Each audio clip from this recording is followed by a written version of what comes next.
నమస్తే. తెలంగాణ రాష్ట్రంలో ఎంపీ ఎన్నికల వేళ రాజకీయ పరిణామాలు అయితే మారుతున్నటువంటి పరిస్థితి. ముఖ్యంగా ఖైరతాబాద్ ఎమ్మెల్యే కాంగ్రెస్ పార్టీలోకి వెళ్ళి కాంగ్రెస్ పార్టీకి సంబంధించినటువంటి సికింద్రాబాద్ ఎంపీ అభ్యర్థిగా ఇప్పుడైతే ఉన్నటువంటి పరిస్థితి అయితే కనబడుతూ ఉంది. మనతో పాటుగా ఖైరతాబాద్ ఇన్ఛార్జ్ బీఆర్ఎస్ సీనియర్ నాయకులు మన్నె గోవర్ధన్ రెడ్డి ఉన్నారు. సార్ నమస్తే.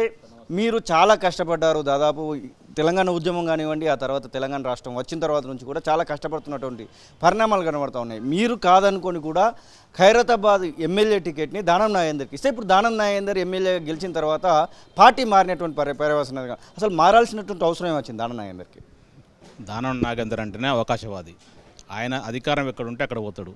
ఆయనకు కన్నతల్లి లాంటి కాంగ్రెస్ పార్టీని మోసం చేసి టీడీపీలోకి పోయిండు, మళ్ళీ టీడీపీని మోసం చేసి కాంగ్రెస్లో పోయిండు, కాంగ్రెస్లో అధికారం రాగానే కాంగ్రెస్లో పోయిండు, మళ్ళీ కాంగ్రెస్తోనే మంత్రి పదవి తీసుకొని గ్రేటర్ ప్రెసిడెంట్ తీసుకొని అన్ని పదవులు అనుభవించి అన్ని ఆర్థికంగా రాజకీయంగా అన్ని పదవులు అనుభవించి కూడా ఆయన మళ్ళీ బీఆర్ఎస్ పార్టీలో పోతే మళ్ళీ రాజకీయ భవిష్యత్తు ఉంటుందని చెప్పి మళ్ళీ బీఆర్ఎస్ పార్టీ ఖాళీలు మొక్కి బీఆర్ఎస్ పార్టీ రావడం జరిగింది.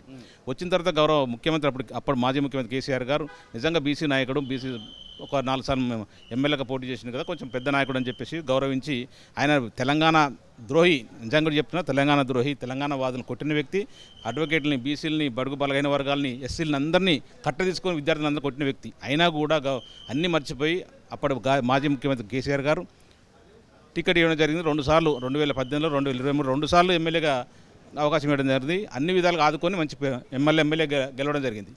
అయినా కూడా ఇంకా బుద్ధి మారకుండా మళ్ళీ కాంగ్రెస్ పార్టీ అధికారం రాగానే మళ్ళీ కాంగ్రెస్ పార్టీకి పోవడం జరిగింది. ఆయన ఓన్లీ అవకాశవాది, ఓన్లీ ఆయన కావాల్సింది అధికారం, భూ కబ్జాలు, సెటిల్మెంట్లు, అవి తప్ప ఇంకా వేరే పని ఉండదు. ప్రజల కొరకో, ప్రజల శ్రేయస్ కొరకో, లేకపోతే కాన్స్టిట్యున్సీ అభివృద్ధి కొరకు పోయిందండి చెప్పకూడదు చెప్పాడు కనీసం నోట్లకి వెళ్ళి. కానీ అది వాస్తవం కూడా కాదు. ఓన్లీ ఆయన అభివృద్ధి గురించి లేదా కబ్జాలు పెట్టాలి, ఇంకేమైనా భూములను కనబడితే ఆక్యుపై చేసుకోవాలి, అధికార పార్టీ అండగా ఉంటే బాగుంటుందని చెప్పి ఉద్దేశంతో పోయిండు. ఈరోజు నమస్తే తెలంగాణ పేపర్ రావడం జరిగింది. దాదాపు ఆయన ఇంటి పక్కన 700 గజాలు కబ్జా పెట్టినట్టు మొన్నటిదాకా, అంటే కాంగ్రెస్ పార్టీలో జైన్ కాకముందుకు 700 గజాలు గవర్నమెంట్ ల్యాండ్ అని చెప్పి బోర్డు పెట్టారు. ఆయన కాంగ్రెస్ పార్టీ చేయగానే ఆ బోర్డు తీసేసారు. అక్కడ ఎంఆర్ఓ గారు నడితే అని చెప్తారంటే క్లియర్గా అది ఆయన ఓన్లీ టెంపరీ వాడుకుంటుందని చెప్తారు.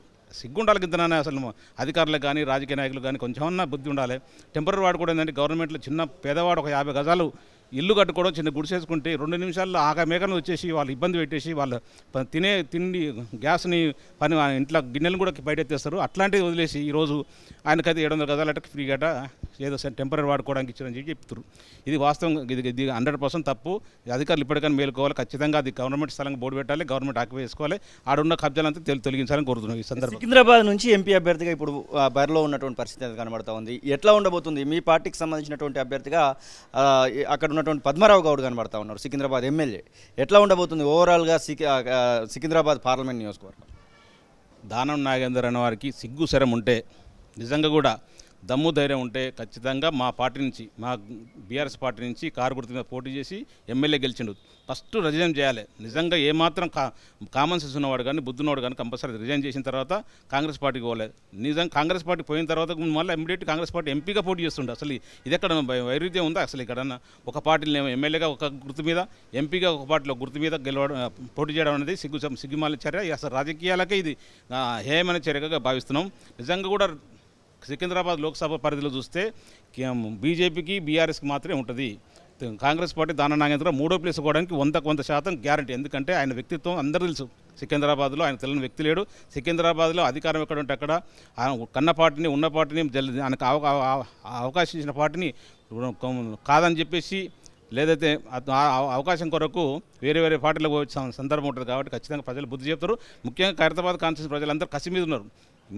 మొన్న కాంగ్రెస్ పార్టీ కార్యకర్తలతో కాంగ్రెస్ పార్టీని కొట్లాడి ఎమ్మెల్యే గెలిపిస్తే అదే కాంగ్రెస్ పార్టీ ఎవరిని సంప్రదించకుండా, ఎవరిని అడగకుండా కాంగ్రెస్ పార్టీలు జైన్గా కనగొప్పుకొని ఇప్పుడు ఎంపీగా పోటీ చేస్తుండు, కబ్జాలకు ప్రయత్నం తెరదీసిండు. ఇప్పుడు ఖైరతాబాద్ ప్రజలు ఎంత కసిగా ఉందంటే ఎప్పుడు ఎలక్షన్ వస్తాయా, రేపు వస్తాయా, ఎల్లుండి వస్తాయి ఎలక్షన్ వస్తాయా అని ఖచ్చితంగా బుద్ధి చెప్పాలి. ఇట్లాంటి రాజకీయ అవకాశవాదులకు ఊసరవెల్లిలో ఖచ్చితంగా రాజకీయ బుద్ధి చెప్పాలని చెప్పి ప్రజలు వేచి చూస్తున్నాం. మేము కూడా వేచి చూస్తున్నాం.